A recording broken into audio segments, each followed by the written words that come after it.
SKN 10 മണിയോടുകൂടിയാണ് ഈ പ്രതിഷേധം പറഞ്ഞിരിക്കുന്നത്. ജനകീയ സമിതിയാണ്, നാട്ടുകാരാണ് ഈ പ്രതിഷേധത്തിന് നേതൃത്വം നൽകുന്നത്. പ്രാദേശിക ഒരു ആക്ഷൻ ഫോഴ്സിനെയൊക്കെ പഞ്ചായത്ത് രൂപീകരിച്ചിരുന്നു.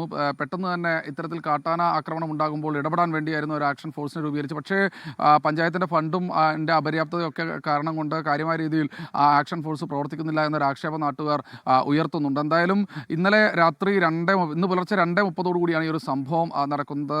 സഹോദരൻ്റെ വീടിന് സമീപമാണ് ഇത്തരത്തിൽ കാട്ടാന എത്തിയത്. അങ്ങനെയാണ് മോഹനൻ അവിടേക്ക് എത്തുന്നത്. പന്തം കത്തിച്ച് കാട്ടാനയെ ഓടിക്കുന്നതിനിടെ ആ സഹോദരൻ്റെ വീടിന് മുൻവശത്ത് വെച്ച് കാർപോറേഷനൊക്കെ മുൻവശത്ത് വെച്ച് തന്നെയാണ് ഈ ഒരു ആക്രമണം ഉണ്ടായിരിക്കുന്നത്. മുകളിൽ നിന്ന് ഇറങ്ങിയ കാട്ടാന തെങ്ങ് അതുപോലെ തന്നെ കവുങ്ങ് അടക്കമുള്ള കൃഷി പൂർണ്ണമായി നശിപ്പിക്കുന്ന ഒരു സാഹചര്യം ഉണ്ടായി. എന്തായാലും നാട്ടുകാർ വളരെ പ്രകോപിതരാണ്. നാട്ടുകാർ പറയുന്നത് വലിയ ബുദ്ധിമുട്ട് തങ്ങൾ അനുഭവിക്കുന്നുണ്ട്.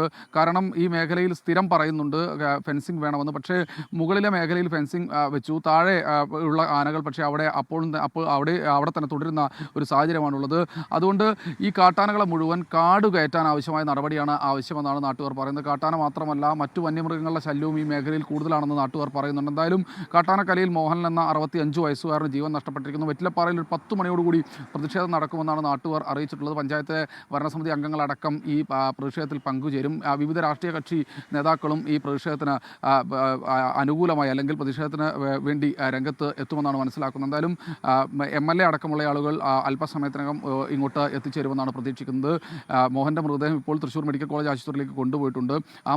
പോസ്റ്റ്മോർട്ടത്തിന് ശേഷം അത് ഇവിടെ കൊണ്ടുവരുമ്പോഴും ആളുകൾ പ്രതിഷേധിക്കാനുള്ളൊരു സാധ്യതയാണ് കാണുന്നത്. എന്തായാലും കാട്ടാനക്കലയിൽ സംസ്ഥാനത്ത് ഒരു ജീവൻ കൂടി പൊലിഞ്ഞിരിക്കുകയാണ്. കേവലം നഷ്ടപരിഹാരമല്ല, ശാശ്വതമായ പരിഹാരമാണ് തങ്ങൾക്ക് ആവശ്യമെന്നാണ് നാട്ടുകാർ ഇപ്പോൾ അധികൃതരോട് ആവശ്യപ്പെട്ടുകൊണ്ടിരിക്കുന്നത്. Okay, thank you Sreejith Sukumaran.